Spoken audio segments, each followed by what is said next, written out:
ውድ ቻናላችን ቤተሰቦች እንኳን ወደ ቻናላችን በደህና መጣችሁ። ዛሬም ሊቨርፑልን በሚመለከቱ የተለያዩ ጉዳዮች ተመልሼ መጥቻለሁ። በዛሬው ዕለት የምንመለከታቸው እንግዲህ ሙሐመድ ሳላህ ከምን ጊዜውም በበለጠ ለመፈረም ተቃርቧል ይለናል። ይህን የምንመለከት ይሆናል። እንደዚሁም ደግሞ ኮነር ብራድሊ የረዥም ጊዜ ኮንትራት ሊፈርም ተቃርቧል እየተባለ ነው። ይህን የምንመለከት ይሆናል። እንደዚሁም ደግሞ የፕሪሚየር ሊግ ክለቦች እንግዲህ የተስማሙት ነገር አለ በዝውውር መስኮት ዙሪያ ያንን የምንመለከት ይሆናል። እስከ መጨረሻው ደቂቃ ድረስ አብራችሁኝ እንድትቆዩ በአክብሮት ጋብዛለሁ። ሰብስክራይብ፣ ላይክ፣ ሼር እያደረጋችሁ የቻናሉ ቤተሰብ እንድትሆኑና እንደዚሁም ደውላን በመጫን ደግሞ ሁልጊዜ ሊቨርፑል የሚመለከቱ የተለያዩ ዜናዎችን፣ ዘገባዎችን ይዤ ስመጣ ወደ እናንተ ቶሎ እንዲደርስ ማድረግ ትችላላችሁ ማለት ነው። አሁን በቀጥታ እንግዲህ ወደ ያስኩላችሁ ጉዳዮች እገባለሁ። በመጀመሪያም የምንመለከተው እንግዲህ የዝውውር መስኮቱ መቼ ይከፈታል የሚለውን ይሆናል። በዛሬው ዕለት እንግዲህ የፕሪሚየር ሊግ ክለቦች ተሰብስበው የተስማሙበት ነገር አለ። እንደሚታወቀው እንግዲህ ፊፋና ዩኤፋ የተዘጋጁበት በክረምቱ እንግዲህ የሚደረግ የክለቦች የዓለም ዋንጫ ጨዋታዎች አሉና እነዚህ ጨዋታዎች ከመደረጋቸው በፊት እንግዲህ ቲሞች የራሳቸውን ክለብ እንዲያጠናክሩ በሚል እንግዲህ ቀድሞ እንዲከፈት ተስማምቷል ፊፋና በዚህ ዙሪያ እንግዲህ ተነጋግረውበት ነበር የፕሪሚየር ሊግ ክለቦች። እነሱም ይህንን ነገር አጽድቀውታል። ስለዚህም የዓለም ዋንጫ የክለቦች ዓለም ዋንጫ ከመደረጉ በፊት እንግዲህ የዝውውር መስኮቱን ለ10 ቀናት ያህል ተከፍቶ ይቆያል። ይህም የሚሆነው እንግዲህ ከጁን 1 እስከ ጁን 10 ነው። በእኛ አቆጣጠር ደግሞ ከግንቦት 24 እስከ ሰኔ 3 ድረስ ባለው ክፍት ሆኖ ይቆያል ማለት ነው። በዛ ሰዓት እንግዲህ ክለቦች የፈለጉትን ተጫዋች ሽጠው የፈለጉትን ተጫዋች ማምጣት ይችላሉ። ከዛ በኋላም እንግዲህ ራሳቸውን ማጠናከሪያ ይሆናል። ይህ የሚጠቅመው እንግዲህ ለክለቦች ዓለም ዋንጫ ለሚጫወቱት ክለቦች ነው። ለሌሎች እንግዲህ በመደበኛው ሰዓት ሲከፈትም ራሳቸውን ማጠናከር ይችላሉ። እንግዲህ ባለፈውም የነገርኳችሁ ነገር አለ። ማድሪዶች እንግዲህ ሊከፍሉ የሚችሉበት ሁኔታ አለ ለአሌክሳንደር አርኖልድ። በእርግጥ ያን ያህል ውድ የሚባል ክፍያ ላይከፍሉ ይችላሉ። ነገር ግን ትንሽም ቢሆን ሊከፍሉ የሚችሉበት ሁኔታ አለ። ምክንያቱም እንግዲህ የአርኖልድ ኮንትራት የሚያበቃው ጁላይ 1 ላይ ነው። ይህ የዝውውር መስኮት ደግሞ የተከፈተው ደግሞ ከጁን 1 እስከ 10 ድረስ ነው። ጨዋታውም የሚጀምረው ደግሞ 14 አካባቢ ነውና ከመጀመሪያው ቀን ጀምሮ እንግዲህ እንዲጫወት ከተፈለገ ለሪያል ማድሪድ መፈረም መቻል አለበት። ያንንም ደግሞ ከሊቨርፑል ጋር ያለውን ውል ማፍረስ መቻል አለበትና ለዛ ሲባል እንግዲህ ትንሽ ክፍያ ሊከፍሉ የሚችሉበት ሁኔታ አለ ተብሏል። ሌላኛው የምንመለከተው ጉዳይ ደግሞ ኮነር ብራድሊን የተመለከተው ጉዳይ ይሆናል። ቲቢአር ፉትቦል እንደዘገበው ከሆነ እንግዲህ ሊቨርፑሎች የብራድሊን ኮንትራት ለማራዘም ተቃርበዋል ነው እያለ ያለው። የረጅም ጊዜ ኮንትራት ለማስፈረም ነው እንግዲህ የተቃረቡት። በተለይ ደግሞ በዚህ ሰዓት እንግዲህ አሌክሳንደር አርኖልድ በወጣበት ሰዓት እንግዲህ እንደዚህ አይነት ነገሮችን መስማት ማለት በጣም ትልቅ ነገር ነው። ምክንያቱም እንግዲህ ኮነር ብራድሊ በተጫወተበት ሰዓት ምን ያህል ኳሊቲ ያለው ተጫዋች እንደሆነ እንግዲህ መመልከት ችለናል። ከዚህ በኋላም እንግዲህ ብዙ ተስፋ የተጣለበት ተጫዋች ነውና የአርኖልድን ቦታ ራሱ ይተካል ተብሎ የሚታመንበት ተጫዋች ነውና የዚህን ተጫዋች ኮንትራት እንግዲህ ለማራዘም አስበዋል ነው እየተባለ ያለው። አሁን ባለው ኮንትራቱ እንግዲህ እስከ 2027 ድረስ የሚያቆየው ኮንትራት አለ በሊቨርፑልና ይህንን ኮንትራት እንግዲህ ለማራዘም ነው እያሰቡ ያሉት። ከዚህም በኋላ እንግዲህ ምናልባትም የትሬንት አሌክሳንደር አርኖልድን ቦታ ይተካል ተብሎ ነው የሚታመነው። በእርግጥ በአጫወታቸው በስታይላቸው እንግዲህ የተለያዩ አይነት ተጫዋቾች ናቸው። ነገር ግን ብራድሊም ደግሞ በጣም ኢነርጄቲክ አይነት ተጫዋች ነው። በተለይ ደግሞ በጥግ ዊንግ ባኩን እየተጠቀመ እንግዲህ የሚጫወት አይነት ተጫዋች ነው። ጥግ ጥጉን የሚሄድ አይነት ተጫዋች ነውና ክንፉን በጣም የሚጠቀም አይነት ተጫዋች ነው። በእርግጥ አንዳንድ ጨዋታዎች ላይ እንግዲህ ወደ መሀል ሰብሮም ሲገባ ተመልክተናል።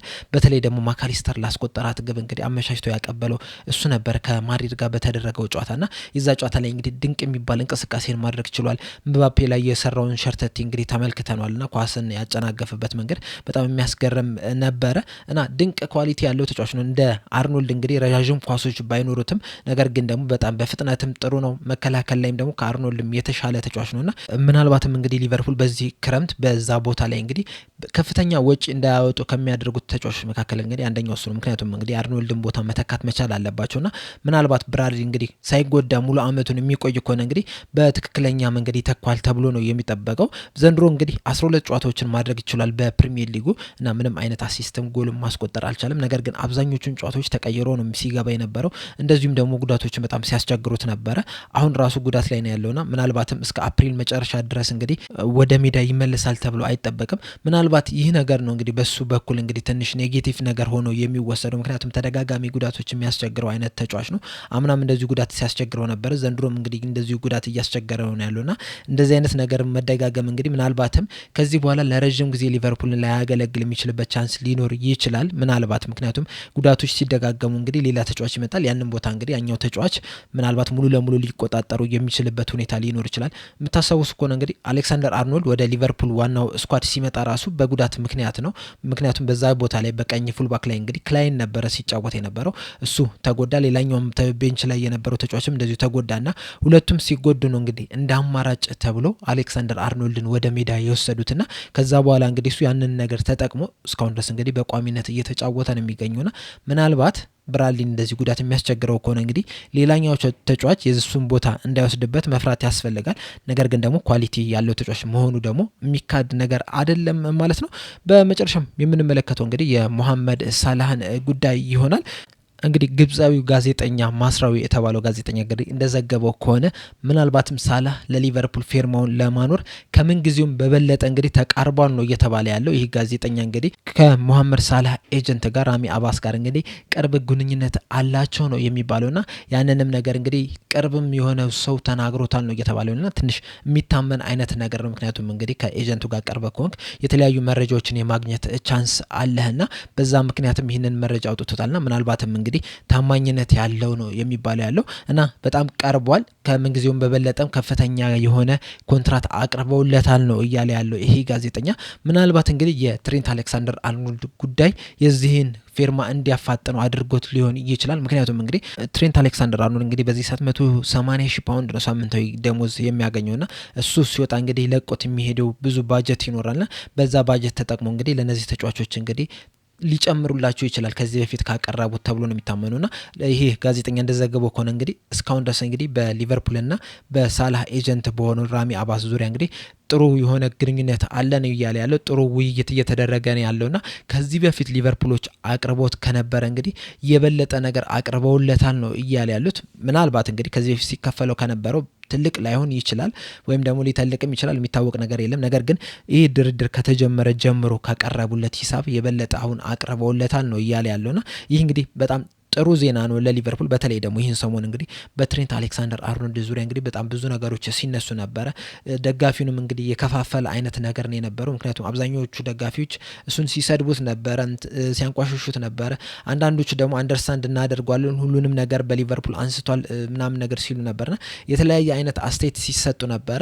ግን አንድ እውነታ ምንድን ነው፣ ሁሉም የሊቨርፑል ደጋፊዎች እሱ እንደሚወጣ ሲያውቁ እንግዲህ በጣም አዝነዋልና እንደዚህ አይነት አዛኝታ ውስጥ እያለ እንግዲህ በሞሐመድ ሳላ በኩል እንግዲህ እንደዚህ አይነት ጥሩ ነገሮችን ስሰማ ደግሞ መሐመድ ሳላ ይቆያል ሲባል ደግሞ ይህ እንግዲህ ለሊቨርፑል ደጋፊዎች በጣም ጥሩ የሚባል ዜና ነውና ምናልባትም እንግዲህ ከትሬንት አሌክሳንደር አርኖልድ ዜና ትንሽ ሽፍት የምናደርግበት ወይ ደግሞ የተለየ አይነት አስተሳሰብ እንዲኖረን የሚያደርግ ነው።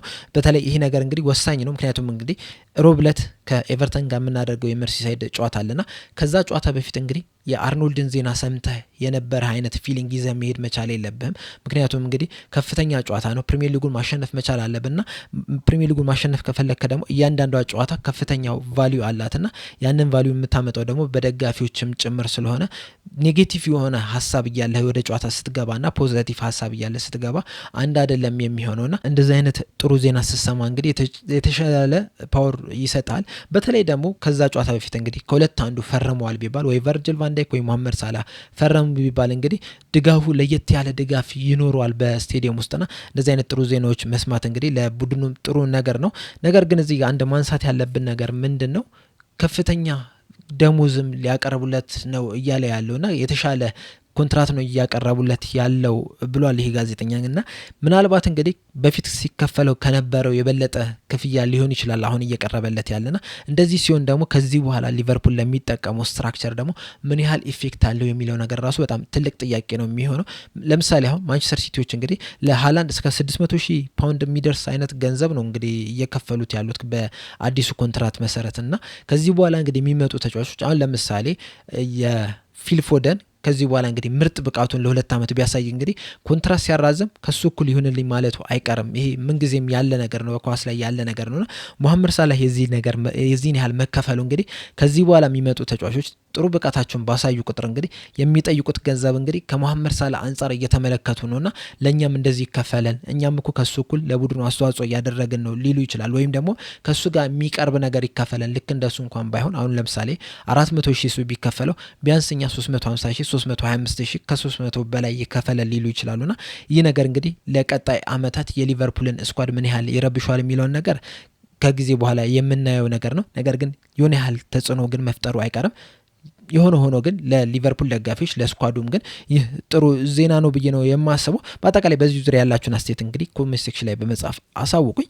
በቀጣይ በሌላ እስከምንገናኝ ድረስ እኔ እዚህ ላይ ያበቃው። ሰብስክራይብ፣ ላይክ፣ ሼር ማድረግ እንዳትረሱ። ቻው